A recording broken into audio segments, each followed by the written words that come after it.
నమస్కారం. ఆయుష్మాన్ భవ కార్యక్రమానికి స్వాగతం. ఈ రోజు ఆయుష్మాన్ భవ కార్యక్రమంలో మెదడుకు సంబంధించిన సమస్యలు ఏ విధంగా వస్తాయి, పరిష్కార మార్గాలను మనకు వివరించడానికి ప్రముఖ acupuncture and traditional medicine specialist professor doctor PS Sagar గారు మనతో పాటు స్టూడియోలో సిద్ధంగా ఉన్నారు. వారిని అడిగి మరిన్ని విషయాలను తెలుసుకుందాం. అదేవిధంగా డాక్టర్ గారితో మీరు మాట్లాడాలి అనుకుంటే స్క్రీన్ మీద స్క్రోల్ అవుతున్న నెంబర్కి కాల్ చేసి మాట్లాడగలరు. డాక్టర్కి నమస్కారం అండి. ఆయుష్మాన్ భవ కార్యక్రమానికి స్వాగతం. ఈరోజు టాపిక్ బ్రెయిన్ గురించి, అంటే బ్రెయిన్ రిలేటెడ్ ఇష్యూస్ గురించి మనం డిస్కస్ చేసుకోబోతున్నాం కదా. ఫస్ట్ బ్రెయిన్కి వచ్చే ప్రాబ్లమ్స్ ఏంటండి? ఒకటమ్మా, అంటే కొన్ని పుట్టుకతోనే వచ్చే సమస్యలు ఉంటాయి, కొన్ని వయసు మీద పడ్డాక వస్తాయి, కొన్ని మనం అంటే మన జీవన శైలి వల్ల వచ్చే ప్రమాదాల వల్ల డ్యామేజ్ వస్తూ ఉంటాయి. సో పుట్టుకతోని మనం మాట్లాడుకుంటే చిన్నపిల్లలకి చాలామందికి ఇప్పుడున్న పొల్యూషన్కి కానీ ఇప్పుడున్న జీవన శైలికి కానీ పుట్టడమే డిఫెక్టివ్గా పుట్టడం అనేది జరుగుతూ ఉంది. ఎస్పెషలీ ఆటిజం లాంటి కేసెస్. అంటే ఆటిజం అంటే వాళ్ళ బ్రెయిన్లో డెవలప్మెంట్స్ చాలా తక్కువగా ఉంటాయి, ఆక్సిజన్ సరిగా అందక రకరకాలుగా వాళ్ళకి ఏమవుతుందంటే బ్రెయిన్లో డెవలప్మెంట్స్ లేక తల్లిదండ్రులను కూడా గుర్తుపట్టడం కష్టము, సమాజంలో వాళ్ళు మింగిల్ అవ్వడం కష్టం. సో అలాంటి సమస్యలు ఉన్నాయి. తర్వాత సెరిబ్రల్ పాల్సీ అని ఒక కండిషన్ ఉంది.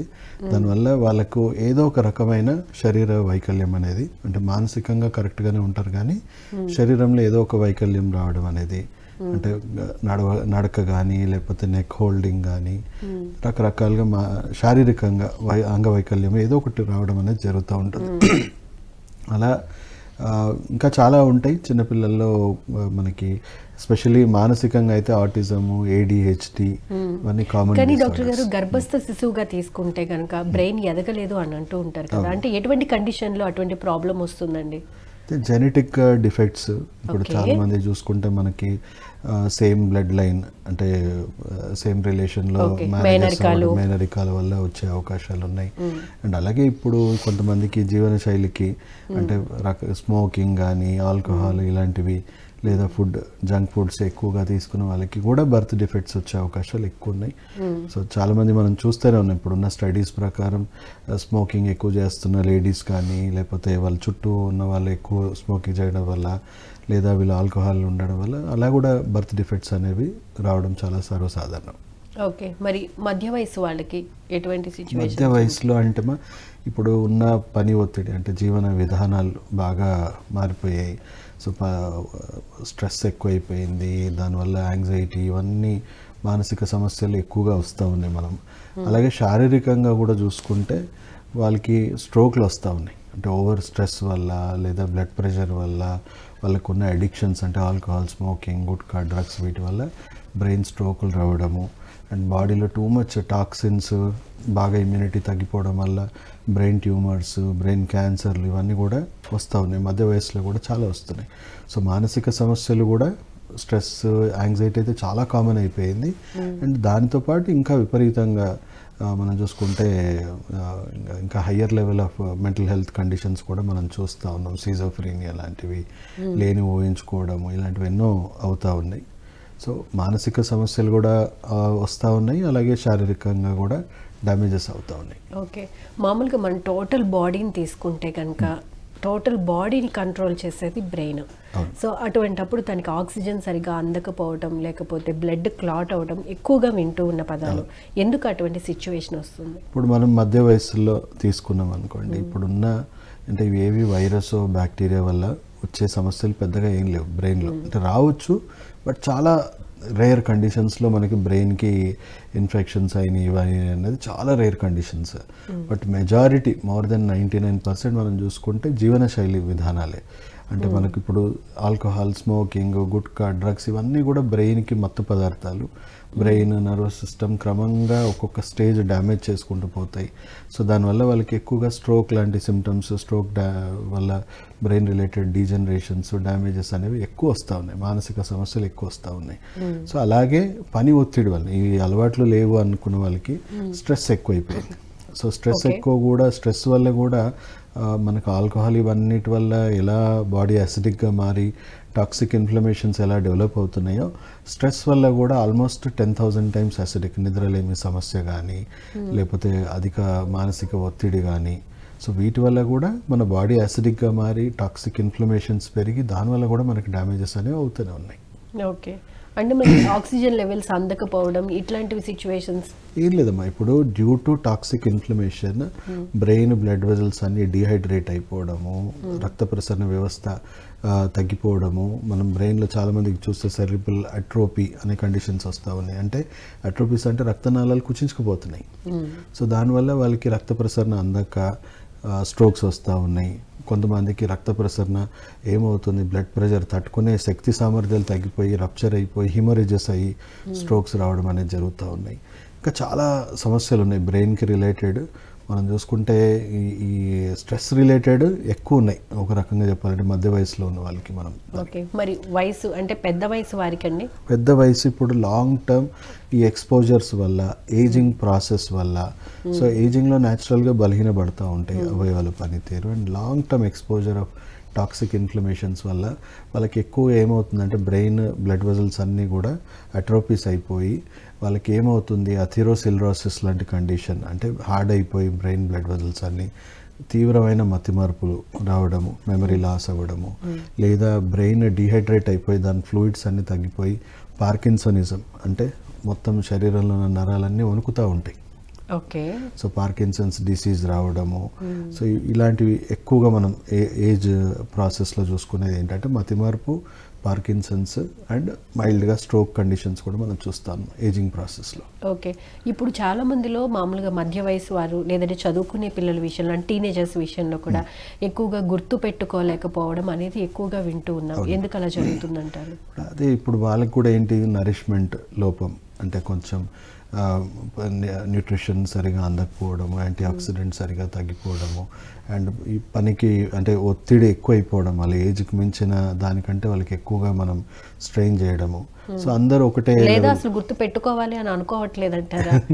రెండు ఉన్నాయి మా, అంటే ఇప్పుడు మానసికంగా కూడా అధిక ఒత్తిడి. ఇప్పుడు అందరూ ఒకటే లెవెల్లో లేము. మన ఫింగర్ ప్రింట్స్ ఒకటి కావు, మన బాడీలో ఉన్న అందరివి తీసుకుంటే ఈ ఏమంటారు గట్ బ్యాక్టీరియా ఒకటిలాగా ఉండదు. సో అందరూ డిఫరెంట్, వీఆర్ ఆల్ డిఫరెంట్. ఒక్కొక్కరు బాడీ రిక్వైర్మెంట్స్ తగ్గట్టుగా ఉంటుంది. సో అందరూ చదివి నెగ్గగలుగుతానంటే అది అయ్యే పని కాదు. కొంతమంది ఒక్కొక్కలాగా రెసిస్ట్ అవుతారు. సో వాళ్ళకు కూడా మానసికంగా శారీరకంగా వాళ్ళ బాడీ టైప్ ప్రకారం డిఫరెన్సెస్ ఉంటాయి. సో వాళ్ళని పేరెంట్స్ అర్థం చేసుకోవాలి. అర్థం చేసుకొని ఎవరికి ఏ విధమైన చదువు కానీ స్పోర్ట్స్ కానీ వాళ్ళకి ఏది ఉంటుందో వాళ్ళు దాంట్లో ఎక్కువగా మనము సక్సెస్ అవ్వడం మనం చూడగలుగుతాము. సో అది అర్థం చేసుకోకుండా వాళ్ళ మీద అధిక ఒత్తిడి ఇవ్వడం వల్ల కూడా చాలా డ్యామేజెస్ అవుతూ ఉన్నాయి. ఓకే అండి, కొంచెం ఇన్డెప్త్గా వెళ్దాము. అసలు బ్రెయిన్ చేసే పనులు ఏంటండి? బ్రెయిన్ ప్రాసెస్ చేస్తుంది. మనం ఇప్పుడు మన బాడీ అంటే మన ఫిజికల్ హెల్త్, మెంటల్ హెల్త్ కావాల్సిందంతా మనకు బ్రెయిన్ నుంచే ప్రాసెసింగ్ అనేది అవుతూ ఉంటుంది. సో ఒక రకంగా కమాండ్ సెంటర్ అని అనొచ్చు. మన బాడీలో దేనికి ఎంత ఎనర్జీ సప్లై చేయాలి, దేనికి ఎంత ఎనర్జీ సప్లై అవసరం లేదు, అండ్ దేనికి ఎలాంటి న్యూరోకెమికల్స్ రిలీజ్ చేసి వాటి పనితనం అనేది పెంచాలి. సో మొత్తం ఒక ప్రాసెసింగ్ యూనిట్ అనమాట. మొత్తం బాడీని కమాండ్ కంట్రోల్గా మనం చెప్పొచ్చు బ్రెయిన్. ఓకే, కొన్ని సందర్భాల్లో ఏదైనా యాక్సిడెంట్స్ కానివ్వండి, లేకపోతే మామూలుగా ఉన్న వ్యక్తి కూడా హై బీపీ వల్ల ఇట్లాంటి సిచ్యువేషన్స్ వల్ల అంటే ఇతర అనారోగ్య సమస్యల వల్ల బ్రెయిన్కి డ్యామేజ్ అయ్యే సిచ్యువేషన్ ఎప్పుడు వస్తుంది? ఇప్పుడు కాజ్ ఆఫ్ డ్యామేజ్ ఇంటర్నల్గా కూడా మనకి బ్లడ్ ప్రెషర్ వల్లనో బాడీలో ఉన్న టాక్సిక్ ఇన్ఫ్లమేషన్ వల్లనో డ్యామేజెస్ అవుతున్నాయి. ఎక్స్టర్నల్ రీజన్స్ ఏదైనా యాక్సిడెంట్ కానీ ఇంజరీస్ కానీ అవుతున్నాయి. సో ఏ పార్ట్లో ఇంజరీ అవ్వడం వల్ల ఎలాంటి యాక్టివిటీ మనం కోల్పోతున్నాం. ఇప్పుడు చూసుకుంటే left side of the brain ఏదైతే ఉందో రైట్ సైడ్ యాక్టివిటీ మొత్తం కూడా కంట్రోల్ చేస్తుంది. మన రైట్ చెయ్యి, కాలు. ఇప్పుడు మనకి ఇక్కడ సైడ్ బ్లాకేజ్ అయింది లేదా ఇంజురీ అయింది అనుకోండి, దాని ఆపోజిట్ సైడ్ యాక్టివిటీ అంతా కూడా పనిచేయడం పోవడము లేదా పార్షల్గా. కానీ చాలా మంది అనుకుంటారు ఇటువైపు పార్ట్ పనిచేయకపోతే అటువైపు అంతా బ్లాక్ అయినట్టు. సో బ్రెయిన్ అనేది ఆపోజిట్ సైడ్ కంట్రోల్ చేస్తుంది. లెఫ్ట్ బ్రెయిన్ వచ్చేసి రైట్ సైడ్ కంట్రోల్ చేస్తుంది, రైట్ సైడ్ వచ్చేసి లెఫ్ట్ బ్రెయిన్ చేస్తుంది. ఓకే, స్పెషల్లీ మనం చూడొచ్చు, ఇప్పుడు ఎవరికైనా రైట్ సైడ్ పారాలిసిస్ వచ్చింది అనుకోండి, లెఫ్ట్ సైడే స్పీచ్ ఏరియా ఉంటుంది. సో వాళ్ళకి మాట పడిపోతుంది. అదే లెఫ్ట్ సైడ్ పారాలిసిస్ వచ్చిన వాళ్ళకి మాట పడిపోదు. సో రైట్ సైడ్ పారాలిసిస్ అయిన వాళ్ళకి మాత్రమే స్పీచ్ ఏరియా బ్లాక్ అవుతుంది. జనరల్గా చూసుకుంటే అంటే బ్రెయిన్లో అసలు ఎన్ని పార్ట్స్ ఉంటాయండి? చూసుకుంటే మనకి స్పీచ్ ఏరియా, అలాగే సెన్సరీ ఏరియా అంటే బాడీ సెన్సేషన్స్ని కంట్రోల్ చేసే ఏరియా, అలాగే మోటార్ ఏరియా అంటే మోటార్ యాక్టివిటీ అంటే మనం చేయితో పట్టుకోవడం కానీ ఏదైనా హోల్డ్ చేయడం కానీ అంటే దాన్ని మోటార్ యాక్టివిటీ అంటారు. సో అట్లా డిఫరెంట్ జోన్స్ ఉన్నాయి. ఒక్కొక్క జోన్ ఒక్కొక్క యాక్టివిటీని మానిటర్ చేస్తుంది. ఇప్పుడు ఎస్పెషలీ స్ట్రోక్ పేషెంట్స్కి ఎఫెక్ట్ అయ్యేది మోటార్ ఏరియానే. సో అందు గురించి వాళ్ళకి మోటార్ యాక్టివిటీ, వాళ్ళకి సెన్సేషన్లో ఏ లోపం ఉండదు. ముట్టుకున్న వాళ్ళకి అన్ని సెన్సేషన్స్ నార్మల్గానే ఉంటాయి. పేరుకి పడిపోయింది, కాలు పడిపోయింది, చేయి పడిపోయింది, కానీ సెన్సేషన్స్ పర్ఫెక్ట్గా ఉంటాయి. సో వాళ్ళకి ఓన్లీ మోటార్ ఏరియాలోనే ప్రాబ్లం ఉంటుంది. ఇప్పుడు ఇంజురీస్ అయిన వాళ్ళకి సెన్సేషన్స్ కూడా పోతాయి, ఎందుకంటే మొత్తం తీవ్రమైన ఇంజురీ అవుతుంది కదా. ఒక ఏరియా కాకుండా ఎక్కువ సివియర్గా బ్రెయిన్ డ్యామేజ్ అవ్వడం వల్ల మనకి పూర్తిగా సెన్సేషన్స్ కూడా పడిపోయింది అనే లెవెల్లో ఉంటుంది. బాడీలో మిగతా ఆర్గన్స్కి ఏ ప్రాబ్లం వచ్చినా ఏ సర్జరీ రూపంలోనూ ఏ విధంగా ట్రీట్ చేసినా ఓకే ఒక రకంగా, కానీ బ్రెయిన్ అనేసరికి చాలా sensitive area, sensitive part. So అటువంటిప్పుడు ఏదైనా ప్రాబ్లం వచ్చింది అనుకుంటే నిజంగా సర్జరీకి వెళ్తే ఎటువంటి సిచ్యువేషన్ ఫేస్ చేయాల్సి వస్తుంది? ఇప్పుడు ఏం లేదు మా, సర్జరీస్ ఎంత తక్కువ జరిగితే అంత మంచిది ఇప్పుడున్న సిచ్యువేషన్లో. ఒకప్పుడు ప్రతి చిన్నదానికి సర్జరీస్ అని చెప్పుకునే రోజుల నుంచి ఇప్పుడు ఎన్ని తక్కువ సర్జరీస్ చేయగలిగితే అంత మంచిది అనే పరిస్థితికి వచ్చాము. ఎందుకంటే మనకి ఇప్పుడు తట్టుకునే శక్తి సామర్థ్యాలు తగ్గిపోయినాయి. ఇప్పుడు యాంటీబయాటిక్ రెసిస్టెన్స్ అనేది ఒకటి ఈ డెకేడ్ మొత్తం కూడా అసలు చెప్పాలి అంటే పెద్ద ప్రమాదం ఏదైనా ఉంది అంటే అది యాంటీబయాటిక్ రెసిస్టెన్స్. సో అంటే మనకి చిన్న సర్జరీ అయినా, చిన్న దెబ్బ తగిలినా యాంటీబయాటిక్స్ వాడుకునే ఇది నుంచి మనం బయటపడాలి. ఎందుకంటే ఇప్పుడు యాంటీబయాటిక్స్ వాడడం వల్ల ఫంగల్ ఇన్ఫెక్షన్స్ బ్లడ్లో, ఇంటెస్టైన్స్లో వచ్చేసి చాలామంది చనిపోతున్నారు. 3లో 2 చనిపోతూ ఉన్నారు. సో సర్జరీస్ అనేవి మినిమైజ్ చేయడానికే WHO ఇప్పుడు మన ట్రీట్మెంట్ని ముందుకు తీసుకొచ్చింది. సో ఈ ట్రీట్మెంట్ మనం ప్రాథమిక చికిత్స నుంచి తీసుకొని కొంతవరకు ఎమర్జెన్సీ కేర్లో కూడా మనం దీన్ని ఇంప్లిమెంట్ చేయడం వల్ల అనవసరమైన శస్త్రచికిత్సలు లేకుండానే మనము చాలా క్రానిక్ కండిషన్స్ని కూడా మనం మళ్ళీ రికవర్ చేసుకోవచ్చు. ఇప్పుడు స్పెషల్లీ మీరు ఒక్కొక్క స్టేజ్ చెప్తాను. ఇప్పుడు చిన్నపిల్లలదే తీసుకోండి, సెరెబ్రల్ పాల్సీ కానీ లేకపోతే ఆటిజం లాంటి కండిషన్స్లో ఉన్న వాళ్ళకి కూడా అలోపతిలో 0 ట్రీట్మెంట్, దానికి ఎలాంటి వైద్యం అనేది లేదు. జీవితాంతం ఫిజియోథెరపీ, బిహేవియర్ థెరపీ అవి చేసుకున్నా కూడా వాళ్ళు ఎలాంటి మార్పు అనేది ఉండదు. బట్ అక్యుపంక్చర్ థెరపీలో మీకు స్టెమ్ సెల్ థెరపీ ఇవన్నీ కాంబినేషన్లో చేయడం వల్ల బ్రెయిన్లో కొంతవరకు మళ్ళీ రీజనరేషన్స్ మొదలయ్యి వాళ్ళలో కొన్ని డెవలప్మెంట్స్ వస్తున్నాయి. కొన్ని కేసెస్లో పూర్తి రికవరీ కూడా కనబడుతూ ఉంది, కొన్ని కేసెస్లో పార్షల్ రికవరీ అవుతుంది. అంటే ఓవరాల్ అసలు రికవరీయే లేని కండిషన్స్లో కూడా మనం రికవరీ తీసుకురాగలుగుతున్నాం. సో అలాగే చూసుకుంటే పక్షవాతం కానీ లేకపోతే ఈ ట్యూమర్స్ కానీ ఇలాంటి కండిషన్స్లో కూడా చూసుకుంటే అక్యుపంక్చర్ ఈ న్యూరో కండిషన్స్లో, బ్రెయిన్ రిలేటెడ్ కండిషన్స్లో మనము నొప్పికి ఎలా నంబర్ 1 ట్రీట్మెంట్ అని అనుకుంటామో అలాగే ఈ కండిషన్స్ కూడా ఇది ఒక రకంగా నాడీ వ్యవస్థ మీద పనిచేసే ట్రీట్మెంట్ కాబట్టి నంబర్ 1 ట్రీట్మెంట్గానే పరిగణిస్తారు. సో స్ట్రోక్ పేషెంట్స్ స్టార్టింగ్ స్టేజ్లోనే ఒకవేళ వాళ్ళకి ఎమర్జెన్సీ కేర్లోనే ఈ ట్రీట్మెంట్ అందించడం జరిగితే 10-15 రోజుల్లోనే వాళ్ళు 100% కోలుకోవడం జరుగుతూ ఉంది.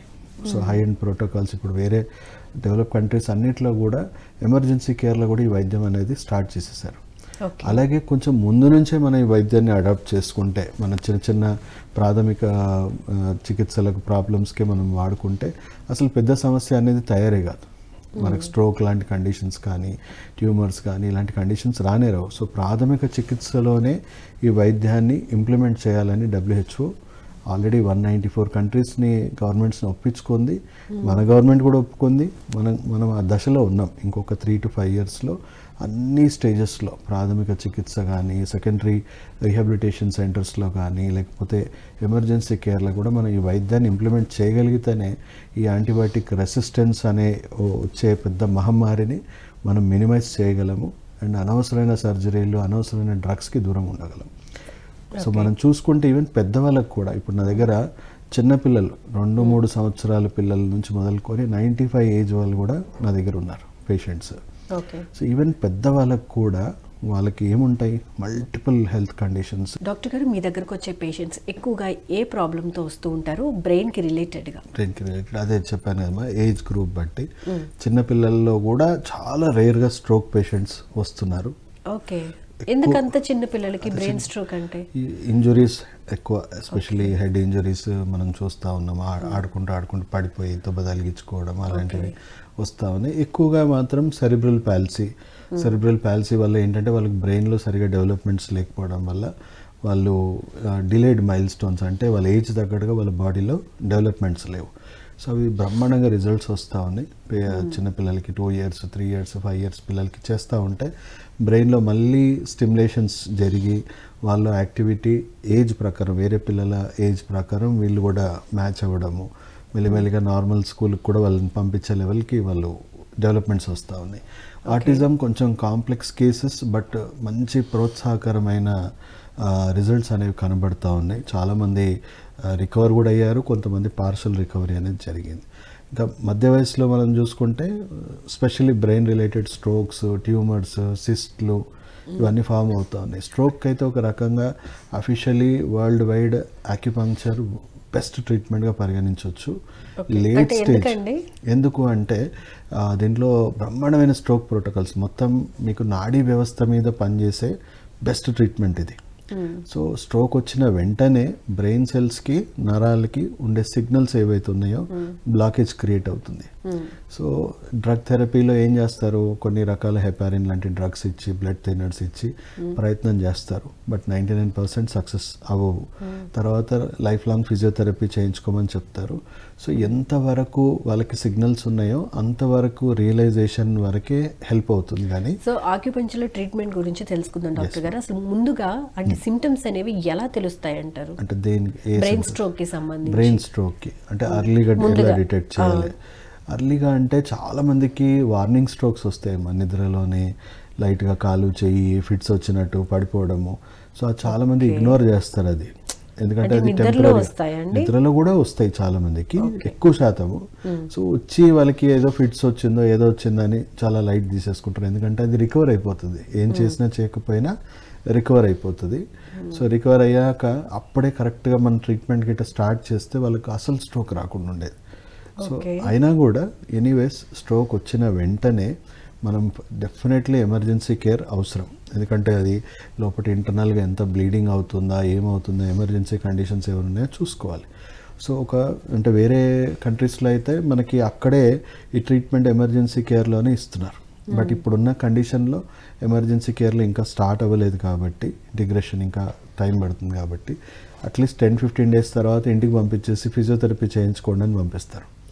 సో మనం అట్లీస్ట్ ఆ పీరియడ్లోనే మనం 1 to 3 months లోపే ఒకవేళ ట్రీట్మెంట్ చేయగలిగితే అక్యుపంక్చర్ ట్రీట్మెంట్.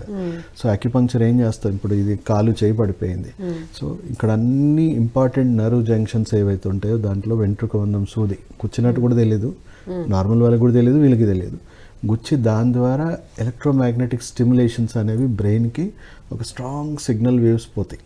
సో దానివల్ల ఏమవుతుందంటే ఆ నరాలకి, ఆ సెల్స్కి బ్లాకేజ్ ఉన్నా కూడా కొంతవరకు సిగ్నల్స్ అనేవి మళ్ళీ రీకనెక్ట్ అవుతూ ఉంటాయి. సో వాళ్ళకి మూమెంట్స్ వరకు రికవర్ అయిపోతాయి స్టార్ట్ చేసేస్తే. కానీ లేట్ అవుతున్నా కొద్దీ ఆ క్లాట్ బలపడిపోవడము, ఆ క్లాట్ అనేది చాలా తీవ్రంగా హార్డ్ అయిపోవడము, అండ్ సెల్స్ వేచి చూసి చూసి చూసి డీజనరేట్ అయిపోతూ ఉంటాయి. ఇప్పుడు నా చెయ్యి నేను వన్ మంత్ కదిలేయకుండా అలాగే పెట్టాను అనుకోండి, 1 month తర్వాత మళ్ళీ నేను సేమ్ ఫ్రీక్వెన్సీలో కదిలేయలేను, ఎందుకంటే అంత బ్లాక్ అయిపోతుంది ఫిజికల్గా. అదే నేను ఒక 6 months 1 year కదిలేయలేదు అనుకోండి, నా బ్రెయిన్ సెల్స్ కూడా డీజనరేట్ అయిపోతూ ఉంటుంది.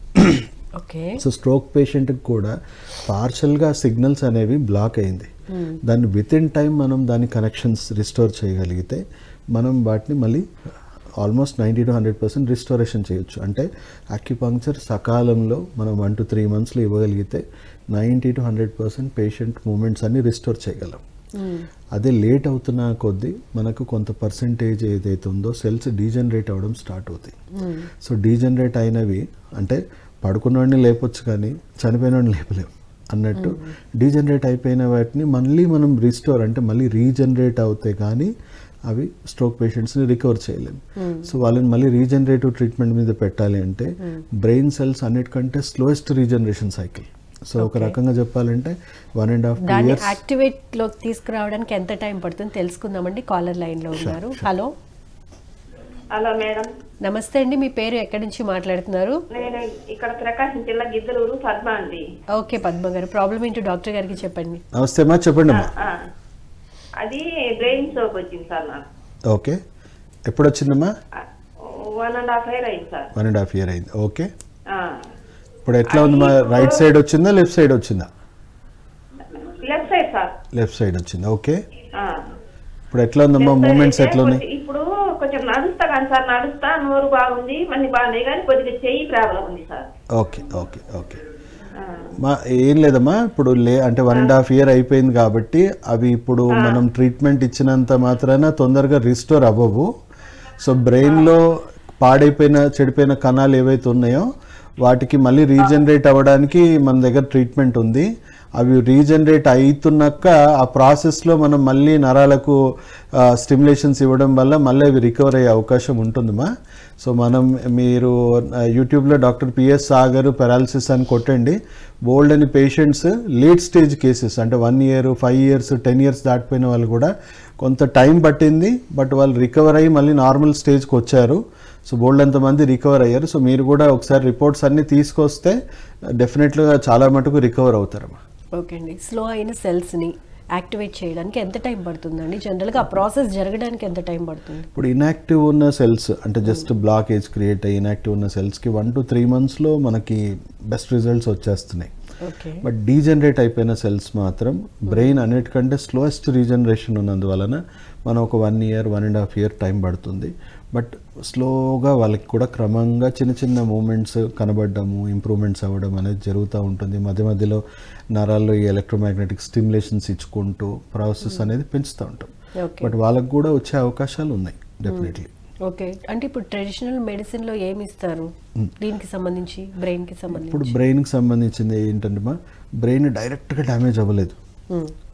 మన బాడీలో ఉన్న డిస్ఫంక్షన్స్ వల్ల, టాక్సిన్ ఇన్ఫ్లమేషన్ వల్లనే అయింది. సో ఫస్ట్ మా దగ్గర పేషెంట్ వచ్చాక ఫస్ట్ ఆ కండిషన్ చెక్ చేస్తాం. బాడీలో ఏ అవయవాల్లో ఉన్న టాక్సిక్ ఇన్ఫ్లమేషన్స్ వల్ల బ్రెయిన్కి దెబ్బ తగిలింది అనేది చూస్తాం. సో డైట్ ద్వారా కొంతవరకు డిటాక్సిఫికేషన్ మెడిసిన్స్ ద్వారా టాక్సిసిటీని రెడ్యూస్ చేస్తే వాళ్ళకి ఇంకో స్ట్రోక్ వచ్చే ప్రమాదం కూడా పోతుంది. అది మన ట్రీట్మెంట్లోనే సాధ్యం. సో వాళ్ళకి జనరల్గా blood pressure medicines, blood thinners ఇస్తారు. ఆ టాక్సిక్ ఇన్ఫ్లమేషన్స్ అనేవి ఎలా రెడ్యూస్ చేయాలో అలోపతిలో లేదు. సో దానివల్ల ఆ టాక్సిక్ ఇన్ఫ్లమేషన్ వల్ల వచ్చే బ్లడ్ ప్రెషర్ని ఈరోజు పూట గడపడానికి బ్లడ్ ప్రెషర్ మెడిసిన్ పనిచేస్తుంది. రక్తంలో ఉన్న హెవీగా ఉన్న టాక్సిన్స్ని రెడ్యూస్ చేయడానికి ఆ పూట పనిచేస్తుంది. అంటే మళ్ళీ వచ్చే స్ట్రోక్ని మనం ప్రివెంట్ చేస్తున్నాం. అంటే 6 నెలల్లో వచ్చేది సంవత్సరానికి వస్తుంది అలోపతి మెడిసిన్స్ వాడితే. బట్ మనం టాక్సిసిటీ రెడ్యూస్ చేసి బాడీలోని ఇన్ఫ్లమేషన్ని కట్ డౌన్ చేసి డైట్ లైఫ్ స్టైల్ని కరెక్ట్ చేయడం వల్ల మళ్ళీ ఇంకో స్ట్రోక్ రాదు. ఫస్ట్ బెనిఫిట్ మన దగ్గర రావడం వల్ల పేషెంట్కి. అండ్ ఆల్రెడీ డ్యామేజ్ జరిగిన దాన్ని కూడా ఎర్లీ స్టేజ్లో వస్తే 1 to 3 monthsలో కంప్లీట్గా రికవర్ అవ్వచ్చు. అదే లేట్ స్టేజెస్ ఉంటే మనం ఒక 1 to 2 years మెంటల్గా ప్రిపేర్ అవ్వమని చెప్తాము. అలాంటి పేషెంట్స్లో కూడా మనకు అద్భుతంగా ఫలితాలు అనేవి కనబడుతూ ఉన్నాయి. ఓకే, కొంతమంది మెంటల్గా డిస్టర్బ్ అయ్యి ఉంటారు కదండి, వాళ్ళకి మన మెడిసిన్లో కానీ అంటే ట్రెడిషనల్ మెడిసిన్ పరంగా కానివ్వండి, లేకపోతే ఆక్యుపంచర్లో కానీ ఇప్పుడు సైకలాజికల్ ప్రాబ్లమ్స్ ఏవైతే ఉన్నాయో, సిజోఫ్రీనియా అని, క్రానిక్ ఫటిక్ సిండ్రోమ్ అని ఎన్నో ఉన్నాయి, బోల్డ్ అని ఉన్నాయి. సో ఇవన్నీ కూడా ఇప్పుడున్న సైన్స్కి కూడా ఇప్పుడు అంతు చిక్కింది. మన బ్రెయిన్కి ఎంత న్యూరాన్స్ ఉన్నాయో మన డైజెస్టివ్ సిస్టమ్, మన గట్కి, మన బాడీలో ఉన్న బ్యాక్టీరియా కూడా అంతే ఎమోషన్స్, అంతే ఇవన్నీ హోల్డ్ చేసే ఇది ఉంది. అంటే మనం ఒక రకంగా సెకండ్ బ్రెయిన్ అనాలి మన డైజెస్టివ్ సిస్టమ్ని. సో ఎమోషనల్స్ అంటే ఇప్పుడు బ్రెయిన్కి ఏదైనా డ్యామేజ్ అయింది అనుకోండి, కంప్లీట్గా పేషెంట్ మెంటల్, ఎందుకంటే పక్కనున్న వాళ్ళని గుర్తుపట్టే పొజిషన్లో కూడా ఉండరు.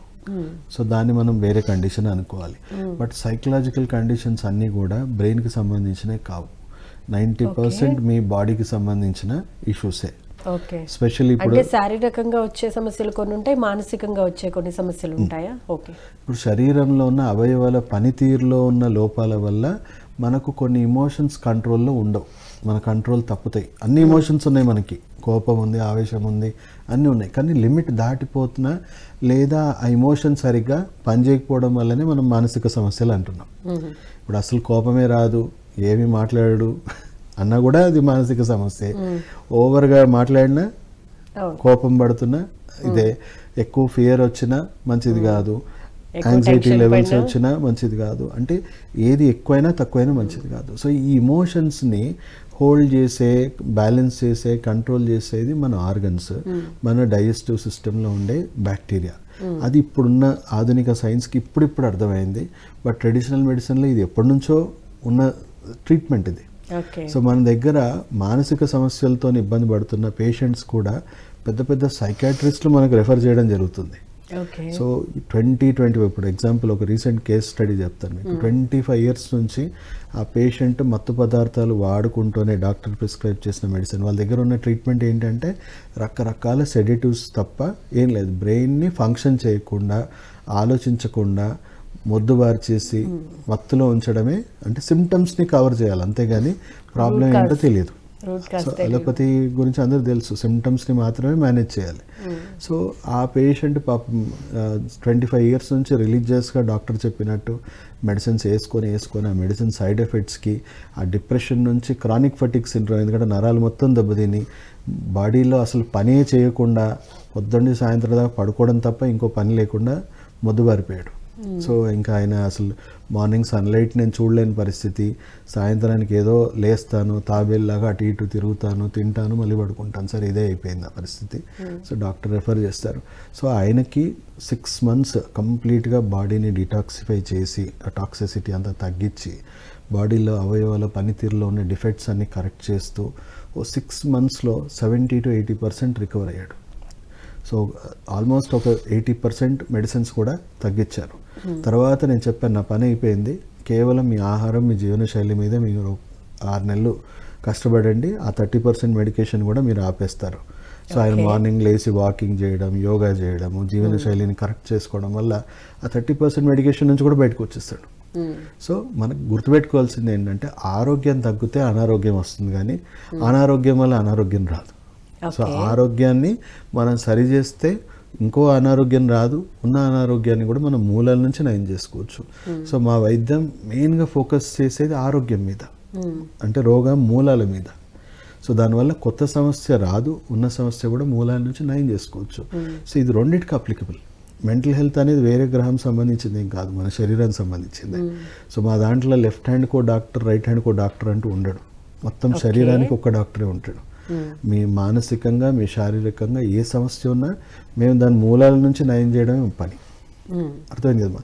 సో మన బ్రెయిన్ రిలేటెడ్ డిసార్డర్స్లో మనం చూసుకుంటే పక్షవాతానికి నాడీ వ్యవస్థ మీద మనం ఎక్కువగా కాన్సన్ట్రేటెడ్గా మన వైద్యం ఉంటుంది కాబట్టి ఇది బెస్ట్ ట్రీట్మెంట్గా మనం పరిగణించవచ్చు. అలాగే చాలామంది ఇంకా సఫర్ అయ్యేది బ్రెయిన్ ట్యూమర్స్. ట్యూమర్స్ అనేవి ఎందుకు ఫామ్ అవుతాయండి? సో ట్యూమర్ అనేది ఇప్పుడు ప్రతి ఒక్కరికి శరీరంలో క్యాన్సర్ సెల్స్ అనేవి సర్వసాధారణం, ప్రతి ఒక్కరి శరీరంలో ఉంది, ఎందుకంటే పొల్యూషన్కి అందరం గురయ్యాం. అర్థమైంది కదమ్మా? సో ఈ క్యాన్సర్ సెల్స్ ఎప్పుడు మల్టిప్లై అవుతాయి? మన ఆరోగ్యం తగ్గుతున్నా కొద్దీ, మన శరీరంలో రోగనిరోధక శక్తి తగ్గిపోతున్నా కొద్దీ, బాడీలో యాంటీ ఆక్సిడెంట్స్ తగ్గిపోతే అవి మల్టిప్లై అవుతూ ఉంటాయి. ఎస్పెషల్లీ బ్రెయిన్లో మనకి ఇప్పుడు ఒకవేళ అక్కడే ఏదైనా టాక్సిన్స్ ఇవన్నీ ఎక్కువ ఉన్నాయి అనుకోండి, దాన్ని ప్రొటెక్ట్ చేయడానికి, అంటే హెల్దీ టిష్యూస్ని ప్రొటెక్ట్ చేయడానికి బాడీ సెల్ఫ్గా ఒక ప్రొటెక్షన్ లేయర్ తయారు చేస్తుంది. అన్హెల్దీ సెల్స్ అన్నిటినీ ఒక దాంట్లో ఉంచుతుంది. సో దానివల్ల మనకి సిస్ట్ లాంటి ఫార్మేషన్స్, నీటి బుడగలాగా ఉంటుంది అది. సో దాంట్లో మెల్లిమెల్లిగా ఇంకా చెడిపోవడం, కులిపోవడం లాగా ట్యూమర్ లాగా గడ్డ కట్టిపోతుంది. సో దాన్ని, ఆ గడ్డని యాక్చువల్గా బాడీ ప్రొటెక్ట్ చేస్తుంది, వేరే పార్ట్స్కి ఎఫెక్ట్ కాకుండా దాన్ని బాడీలో ఉన్న కాస్త ఉన్న డిఫెన్స్ మెకానిజం ప్రొటెక్ట్ చేయడానికి అది తయారు చేసింది. కానీ మనం ఏం చేస్తాము, ట్యూమర్ ఉంది, సిస్ట్ ఉంది, దాని లోపల ఉన్న రోగనిరోధక శక్తిని సరిచేసి దాన్ని బలోపేతం చేసి బాడీలో ఉన్న యాంటీ ఆక్సిడెంట్స్ మెటబాలిజంని కరెక్ట్ చేసి దాన్ని క్యూర్ చేయట్లేదు. దాన్ని ఏం చేస్తాము, ట్యూమర్ని తీసేద్దాము, సిస్ట్ని తీసి పాడేద్దాము. సో అక్కడ ఏమవుతుంది, ఆ సెల్స్ అప్పటి వరకు బాడీ ప్రొటెక్ట్ చేసుకున్న సెల్స్ అన్నీ కూడా విడుదలైపోతాయి, రక్తం బ్లడ్ స్ట్రీమ్లో విడుదలైపోతాయి. సో విడుదలైపోయి అది ఎక్కడెక్కడో చేరి మళ్ళీ అక్కడి నుంచి మళ్ళీ కొత్త ఫార్మేషన్స్ స్టార్ట్ చేస్తుంది. సో ఏదో ఒక వైటల్ ఆర్గన్లో అది చేరుకుంది అనుకోండి, అక్కడ మనకి క్యాన్సర్స్ వస్తూ ఉంటాయి. అంటే అప్పటి వరకు అది ట్యూమరే, కానీ దాన్ని మనం డిస్టర్బ్ చేయడం వల్ల అది ఒక చోట నుంచి ఒక చోట స్ప్రెడ్ అయ్యే అబిలిటీ వచ్చినప్పుడే క్యాన్సర్ అంటారు. అప్పటి వరకు ట్యూమరే అది.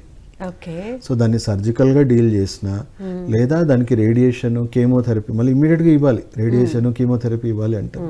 సో రేడియేషన్ కీమోథెరపీలో సైంటిఫిక్గా మనం మాట్లాడుకుంటే క్యాన్సర్ క్యూర్ చేస్తుందనే దాఖలాలు ఏం లేవు. క్యాన్సర్ క్యూర్ చేయగలుగుతుందని ఏం లేదు. బట్ మళ్ళీ దాని సైడ్ ఎఫెక్ట్స్కి మళ్ళీ క్యాన్సర్ సెల్స్ అభివృద్ధి అవుతుందనే ఎవిడెన్స్ మాత్రం ఉంది. బట్ ఆ పాటలో అయితే క్యాన్సర్ కణాలని చంపేస్తుందని అంటారు కదా. చంపేస్తుంది. సో దానికి మంచి తెలియదు, చెడు తెలియదు. సో మంచి కణాలు చనిపోతుంటాయి, చెడు కణాలు చనిపోతుంటాయి. సో రెండు డ్యామేజ్ అవుతుంది, కొలాటరల్ డ్యామేజ్ ఉంటుంది. సో ఆ కొలాటరల్ డ్యామేజ్ వల్ల ఏమవుతుంది అంటే ఉన్న కాస్త ఇమ్యూనిటీని కూడా మనం దెబ్బతీయడం వల్ల మళ్ళీ మళ్ళీ క్యాన్సర్ సెల్స్ వస్తాయి. అర్థమైంది కదమ్మా. ఫస్ట్ ఆఫ్ ఆల్ 80 to 90% జనాలు క్యాన్సర్ వల్ల చనిపోవట్లేదు, దాని ట్రీట్మెంట్ వల్ల చనిపోతున్నారు. డాక్టర్ గారు, బ్రెయిన్ క్యాన్సర్కి సంబంధించి మీ దగ్గర ట్రీట్మెంట్ అనేది ఏ విధంగా ఉంటుంది? ఎందుకు వేరే వైద్య విధానాలకి వెళ్ళాల్సిన అవసరం లేదు? ఎందుకు ఆక్యుపంచర్లోను ట్రెడిషనల్ మెడిసిన్లో అంటే ట్రీట్మెంట్ తీసుకుంటే క్యూర్ అవుతుంది? అంటే వేరే వైద్యం అవసరం లేదు అనట్లేదు, బట్ చాలా మటుకు వాటిని అవాయిడ్ చేయడం బెటర్. ఎందుకంటే ఇప్పుడు ఇమ్యూనిటీ తగ్గడం వల్ల వచ్చింది, కానీ కీమోథెరపీ తగ్గడం వల్ల క్యాన్సర్ రాదు ఎవరికి.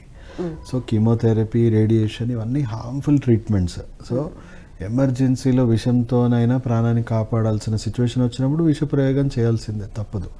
ఎందుకంటే ఏదో ఒక వైటల్ ఆర్గన్కి పట్టేసింది, అది ఆ వైటల్ ఆర్గన్ లైఫ్ తగ్గించేసింది అన్నప్పుడు మనం రెండు రకాలుగా చేయాలి. అటు విషం ఇవ్వాలి, ఇటు ఆరోగ్యం పెంచాలి. సో రెండు రకాలుగా చేయాలి. బట్ మనకి ఆ ఛాన్సెస్ లేదు, థర్డ్ స్టేజ్ వరకే ఉంది అంటే మనకు 1 year or 2 years చాలా ఎలాబరేట్ టైం ఉంటుంది కంప్లీట్గా డ్యామేజ్ అవ్వడానికి. సో అంతలోపే అయితే మన బాడీ ఇమ్యూనిటీని మనము ఎంత డెవలప్ చేసుకోగలిగితే అంత మంచిది. ఎందుకంటే ఆ ఎన్కే సెల్స్ ఏవైతే ఉంటాయో, టీ సెల్స్ ఏవైతే ఉంటాయో అవే ఆ క్యాన్సర్ సెల్స్ని చంపేస్తుంది, కంప్లీట్గా డ్యామేజ్ చేసేస్తుంది, కంప్లీట్గా రివర్స్ చేస్తుంది. ఓకే. సో ఒక రకంగా అందరూ తెలుసుకోవాల్సింది ఏంటంటే క్యాన్సర్ సెల్స్ మన శరీరంలో ఇప్పుడు ఒక భాగం. ఎప్పుడైతే రోగనిరోధక శక్తి పడిపోతుందో అప్పుడు అవి మల్టిప్లై అవుతాయి. కర్మగాలి ఆ టైంలో మనకి టెస్ట్లు, చెకప్లు అయ్యాయి అనుకోండి, అయిపోయింది. అక్కడి నుంచి మనకు ప్రారంభం అయిపోతుంది ట్రీట్మెంట్. ఓకే. ఇప్పుడు మతిమరుపు సంబంధించిన విషయానికి వస్తే కనుక మతిమరుపుకి ట్రీట్మెంట్ అనేది ఏ విధంగా ఉంటుంది? నిజంగా మతిమరుపు నుండి బయటపడచ్చు అంటారా? ఇప్పుడు అల్జైమర్స్ అనే కండిషన్ అంటే బ్రెయిన్, బ్లడ్ వెజల్స్, ఆర్టరీస్ అన్నీ హార్డ్ అయిపోయి రక్త ప్రసరణ తగ్గిపోయి బ్రెయిన్ సెల్స్ అన్నీ కూడా వీక్ అయిపోవడము, డీజనరేట్ అయిపోవడం వల్ల మతిమరుపు అనేది వస్తూ ఉంటుంది. సో మీకు జనరల్గా మనందరికీ ఒక అలోపతి పర్స్పెక్టివే, ఎందుకంటే అలోపతిలో ప్రివెన్షన్ లేదు, క్యూర్ లేదు. సో ఓన్లీ సిమ్టమ్స్ని మాత్రమే ట్రీట్ చేయాలి, ఎవరిని క్యూర్ చేసే టెన్షన్స్ లేవు అక్కడ. సో మన ట్రీట్మెంట్లు ఏంటంటే ఏ కండిషన్ వచ్చినా కూడా ఆ కండిషన్ మూలాలకు వెళ్తాం. అంటే ఆరోగ్యం తగ్గుతానే కదా అనారోగ్యం.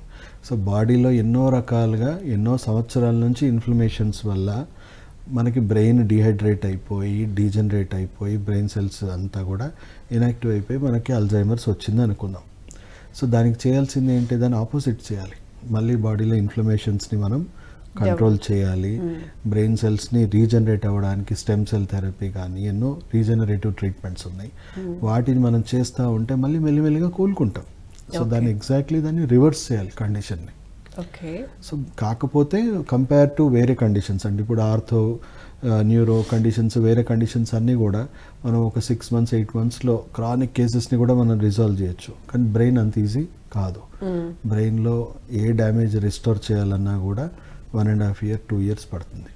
ఎందుకంటే స్లోయెస్ట్ రీజనరేటింగ్ సైకిల్ బాడీలో ఉన్న అన్ని ఆర్గన్స్లో కంపేర్ చేస్తే స్లోయెస్ట్ రీజనరేషన్. ఓకే డాక్టర్ గారు, మరి బ్రెయిన్ని జాగ్రత్తగా కాపాడుకోవాలి, ఆరోగ్యంగా ఉంచుకోవాలి, స్ట్రెస్ లేకుండా ఉండాలి అండ్ ఎప్పుడూ యాక్టివ్గా ఉంచుకోవాలి, ఏం చేయాలి? అది ఒక్కటి అంటే ఇప్పుడు ప్రపంచ ఆరోగ్య సంస్థ అదే చెప్తుంది. ఫస్ట్ ఆ పరిస్థితి రాకుండా మీరు ఏం చేయాలి? ఎందుకంటే 90% ఒక రకంగా 70% నాన్ కమ్యూనికబుల్ డిసీజ్ అంటే ఆహారము, జీవనశైలి, తర్వాత మానసిక ఒత్తిడి వల్ల వచ్చే సమస్యలు అయితే ఒక 20% ఇన్ఫెక్షన్స్తో వస్తున్నాయి. అంటే ఎవరి రోగ నిరోధక శక్తి తక్కువ ఉంటే వాళ్ళకి వస్తాయి ఇవి. సో అంటే మన ఆహారము, మన జీవనశైలి, మనం మానసిక ఒత్తిడిని కంట్రోల్ చేసుకుంటే దాదాపు 90% మరణాలు సంఖ్యని మనం తగ్గించుకోవచ్చు, రోగాలను తగ్గించుకోవచ్చు. సో ఆబ్వియస్లీ చేయాల్సింది ఏంటి? వ్యాయామం. పొద్దున్న లేవడం నేర్చుకోవాలి, వ్యాయామం మినిమం చేయాలి. అంటే అందరూ జాగింగ్లు చేయలేరు కదా. సో అట్లీస్ట్ యోగాకైతే మనకి వెదర్తో సంబంధం లేదు, జిమ్కి వెళ్ళాలి అని చేయాల్సిన అవసరం లేదు. సో యోగా చేయొచ్చు. మెడిటేషన్ చాలా బెస్ట్ ఎక్సర్సైజ్ బ్రెయిన్కి. ఒక రకంగా బ్రెయిన్ జిమ్ అనాలి మనం, ఏది మెడిటేషన్. సో మెడిటేషన్ వల్ల సైంటిఫిక్గా ప్రూవ్ అయింది ఏంటంటే మళ్ళీ గ్రే మ్యాటర్ అనేది రికవర్ అవుతుంది, రీజనరేట్ అవుతుంది, డెవలప్ అవుతుంది. సో దానివల్ల మీ మెంటల్ కెపాసిటీ ఇంకా ఎక్కువగా సామర్థ్యాలు పెంచుకోవచ్చు. అలాగే సూపర్ బ్రెయిన్ యోగా ఇప్పుడు ప్రపంచవ్యాప్తంగా చర్చలు అవుతున్నాయి దీని గురించి. ఏంటి సూపర్ బ్రెయిన్ యోగా అంటే మన గుంజీలు తీయడం. మన పూర్వీకులు మనకి ఇచ్చిన ఒక బెస్ట్ ఎక్సర్సైజ్, గొప్ప వరం అని చెప్పొచ్చు. స్కూల్లో టీచర్ పిల్లలకి పనిష్మెంట్ ఇచ్చినట్టు దాని ఒక పనిష్మెంట్ కోణంలో మనం చూస్తున్నాం. కానీ బ్రెయిన్లో దానివల్ల ఎంత డెవలప్మెంట్స్ వస్తున్నాయి అనేది ఇప్పుడు పరిశోధనలు అన్నీ చెప్తా ఉన్నాయి. ఇంటర్నేషనల్ మీడియాలో మీరు చూసుకోండి సూపర్ బ్రెయిన్ యోగా అని, దీని మీద పెద్ద చర్చలే అవుతున్నాయి. మెడిసిన్స్ రెడ్యూస్ చేసి గుంజీలు తీయమని చెప్తా ఉన్నారు డాక్టర్స్ అక్కడ. సో పిల్లలు చిన్న పిల్లల నుంచి మొదలుకొని పెద్దవాళ్ళ వరకు, చిన్నపిల్లల్లో కూడా ఈ ఎపిలిప్స్ అంటే ఇప్పుడు మనం చెప్పాలంటే ఈ ఫిట్స్ కానీ లేకపోతే బ్రెయిన్కి రిలేటెడ్ ఆటిజం ఇలాంటి కండిషన్స్ ఏ ట్రీట్మెంట్ చేయకుండా గుంజీల ద్వారా కూడా రికవర్ అయిన వాళ్ళు చాలామంది ఉన్నారంట విదేశాల్లో. సో పిల్లలకి ఇప్పుడు అది ఒక కామన్ ఎక్సర్సైజ్ అయిపోయింది స్కూల్లో. గుంజీలు తీయించడం అనేది వాళ్ళకు రెగ్యులర్ ఎక్సర్సైజ్ లాగా, రొటీన్ లాగా ఫాలో అవుతున్నారు. కార్డియోవాస్కులర్, బ్రెయిన్ రిలేటెడ్ కండిషన్స్ ఉన్న డాక్టర్స్ కూడా మెడిసిన్స్ తగ్గించి సూపర్ బ్రెయిన్ యోగా చేయమండి అని చెప్తున్నారు. ఏమవుతుంది సూపర్ బ్రెయిన్ యోగాలో ఏముందంటే, ఇప్పుడు మీరు చూసుకుంటే మీ బ్రెయిన్కి సంబంధించిన ఎక్స్టెన్షన్ ఈ చెవి అనేది. సో చెవిని ఇలా పట్టుకుంటాం కదా గుంజీలు తీసేటప్పుడు. సో ఇది ఎక్స్టెన్షన్ ఆఫ్ బ్రెయిన్. సో దీంట్లో చాలా కీలకమైన నాడులు ఉన్నాయి. వీటిని మనం ఇలా ప్రెస్ చేయడం వల్ల వాటిని స్టిమ్యులేట్ చేసినట్టు, ఆపోజిట్ బ్రెయిన్లో వాటికి ఉత్తేజపరిచినట్టు. సో అలాగే ఆపోజిట్ సైడ్లో పట్టుకొని ఆ గుంజీలు తీసే సీక్వెన్స్ ఏదైతే ఉందో దానివల్ల బ్రెయిన్కి బ్లడ్ పంపింగ్, న్యూరాన్ పంపింగ్ అనేది బాగా జరిగి లెఫ్ట్ బ్రెయిన్ రైట్ బ్రెయిన్ మధ్యలో సఖ్యత పెరుగుతుంది. సో దాని ద్వారా బ్రెయిన్ ఒక సూపర్ బ్రెయిన్గా మారుతూ ఉంది. అంటే రోజు రోజుకి చాలా హెల్తీగా మారుతూ ఉందని చెప్తా ఉన్నారు. సో మన గురువులు మనకి ఊరికేనే పనిష్మెంట్ ఇవ్వలేదు. ఎవరైతే కొంచెం పర్ఫార్మెన్స్లో ప్రాబ్లమ్స్ ఉన్నాయో, కొంచెం మొండితనమో లేకపోతే రకరకాల సైకలాజికల్ ప్రాబ్లమ్స్ ఉన్న వాళ్ళకి ఇచ్చేవాళ్ళు, పనిష్మెంట్ రూపంలో ఇచ్చేవాళ్ళు. వాళ్ళు పరివర్తన కూడా చూశారు. కానీ దాన్ని మనం ఒక అపోహగా తీసుకున్నాం. ఇప్పుడున్న సైంటిఫిక్ కమ్యూనిటీకి ఇది ఎంత అద్భుతం అనేది ఇప్పుడు అర్థమవుతూ ఉంది. సో ఇలాంటి చిన్న చిన్న మెయింటెనెన్స్, మనం మెడిటేషన్ కానీ, ఇప్పుడు మేము కొన్ని స్కూల్స్లో కూడా పనిష్మెంట్ సిస్టమ్ని మార్చేమన్నాం. సో అవేర్నెస్ పెంచాం. సో గుంజీలు తీయమని చెప్పండి, ఎక్సర్సైజ్ అవుతుంది, వాళ్ళ physical exercise, mental health exercise అవుతుంది. వాళ్ళని మెడిటేషన్ చేయమని చెప్పండి. అంటే పాజిటివ్ ఇవ్వండి వాళ్ళకి. ఏదైనా పనిష్మెంట్స్ ఇస్తే నెగిటివ్ పనిష్మెంట్స్ వద్దు, వాళ్ళని డ్యామేజ్ చేసేలాగొద్దు, వాళ్ళు ఎంతో కొంత డెవలప్మెంట్ వచ్చేలాగా ఇవ్వండి అని చెప్పాం. సో చాలా స్కూల్స్, ఇంటర్నేషనల్ స్కూల్స్లో ఇప్పుడు ఇవి ఫాలో అవుతున్నారు, ఈ రొటీన్స్ అన్నీ కూడా. ఓకే అండి. ఈ మామూలుగా చూసుకుంటే ఆడవారిలో చూసుకుంటే పర్టికులర్గా మోనోపాజ్ స్టేజ్ వచ్చినప్పుడు హార్మోనల్ ఇంబ్యాలెన్స్ వల్ల చాలా మంది సైకలాజికల్గా డిస్టర్బ్ అయ్యే సిచ్యువేషన్ ఫేస్ చేస్తున్నారు. ఎందుకు అలా జరుగుతుంది? ఆబ్వియస్లీ హార్మోన్స్ వల్ల మనకి బ్రెయిన్ అనేది రకరకాలుగా వాళ్ళకి ఇమోషన్స్ అనేవి కంట్రోల్లో తప్పుతూ ఉంటాయి. సో అది చాలా కామన్ ఫ్యాక్టరే. అది దాన్ని అన్హెల్దీగా ఏమీ ట్రీట్ చేయదు ఆ టైంలో. ఆబ్వియస్లీ సైకలాజికల్గా డిస్టర్బ్ అయ్యేంత రేంజ్కి వెళ్ళినప్పుడు మరి ఆక్యుపంచర్లో ట్రీట్మెంట్ అనేది ఏ విధంగా ఉంటుంది? ఎందుకంటే సైకలాజికల్ అన్నప్పుడు డెఫినెట్గా సైకియాట్రిస్ట్ దగ్గరికి వెళ్తారు, కంటిన్యూగా వాళ్ళు లైఫ్ లాంగ్ ఇంచుమించుగా మెడిసిన్ వాడుతూనే ఉంటారు కదా. సో ఏం లేదమ్మా, అంటే ఏ ఎమోషన్ అన్నా లిమిట్కి మించి ఇబ్బంది పెడుతుందంటే దాన్ని డెఫినెట్లీ ట్రీట్ చేయాల్సిన కండిషనే. ఇఫ్ ఇట్ ఈస్ మైనర్, చిన్న చిన్న ఇష్యూస్, స్ట్రెస్కి గురవ్వడము, కొంచెం రెస్ట్ తీసుకుంటే రికవర్ అయ్యే కండిషన్సే ఉంటాయి, దానికి మనం ఏం ట్రీట్మెంట్ ఇవ్వాల్సిన అవసరం కాదు. బట్ లిమిట్కి మించిన ఎమోషనల్ డిస్టర్బెన్సెస్ క్రియేట్ అవుతున్నాయి అంటే డెఫినెట్లీ మనం హార్మోనల్ ఇంబ్యాలెన్సెస్ అన్ని కరెక్ట్ చేస్తాం. అక్యుపంక్చర్ ద్వారా, మనం ట్రీట్మెంట్స్ ద్వారా వీల్ రికవర్. చాలామంది ఇప్పుడు చిన్నపిల్లల ఈ పీసీఓడి కండిషన్స్, ఇవన్నీ హార్మోనల్ ఇష్యూస్ చాలా ఎక్కువ ఉన్నాయి. ఇన్ఫర్టిలిటీ లెవెల్స్ కూడా విపరీతంగా పెరిగిపోయింది ఇప్పుడున్న సొసైటీలో. సో అక్యుపంక్చర్ దానికి కూడా బెస్ట్ ట్రీట్మెంట్ అని చెప్పేసి ఇప్పుడు ఉన్న ఇన్ఫర్టిలిటీ సెంటర్స్ అన్నీ కూడా అక్యుపంక్చరిస్ట్ని హైర్ చేసుకుంటున్నారు. ఎందుకంటే అన్ని స్టడీస్లో తేలింది ఏంటంటే 77% సక్సెస్ రేట్ పెరుగుతుందంట మన వైద్యం జోడించడం వల్ల ఇన్ఫర్టిలిటీ సెంటర్స్లో.